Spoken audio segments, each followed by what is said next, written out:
4 राज्यों की 16 राज्यसभा सीटों पर हुई वोटिंग की मतगणना शनिवार तड़के तक चलती रही।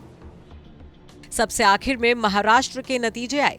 यहां भाजपा 3 सीटों पर जीत दर्ज करने में कामयाब रही, वहीं 3 सीटों पर महाविकास अघाड़ी ने जीत दर्ज की।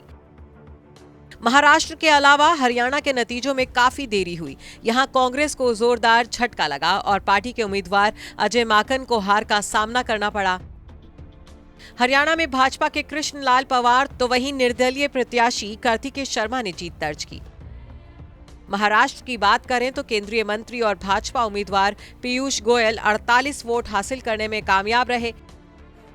इसके अलावा बीजेपी के एक और उम्मीदवार अनिल बोंडे ने 48 वोट के साथ जीत दर्ज की। इसके साथ ही भाजपा के धनंजय महादिक को 41.58 वोट मिले।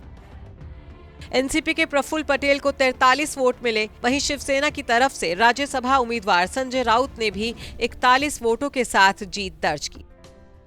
शिवसेना के संजय पवार को 39.26 वोट मिले और उन्हें हार का सामना करना पड़ा।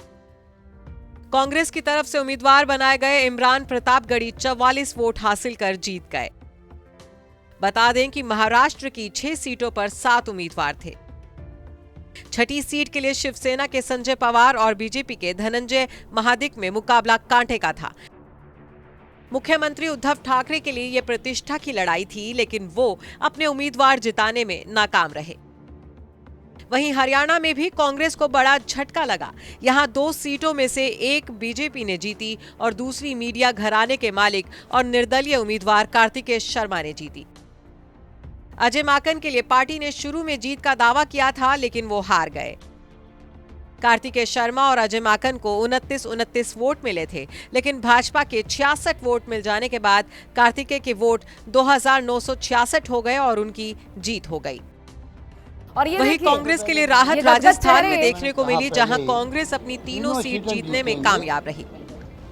राजस्थान में कांग्रेस से प्रमोद तिवारी, रणदीप सुरजेवाला और मुकुल वासनिक जीते, जबकि बीजेपी के एकमात्र उम्मीदवार घनश्याम तिवारी ने कामयाबी हासिल की। बीजेपी समर्थित निर्दलीय प्रत्याशी सुभाष चंद्रा चुनाव हार गए। वहीं कर्नाटक में बीजेपी अपनी तीनों सीट जीतने में कामयाब रही।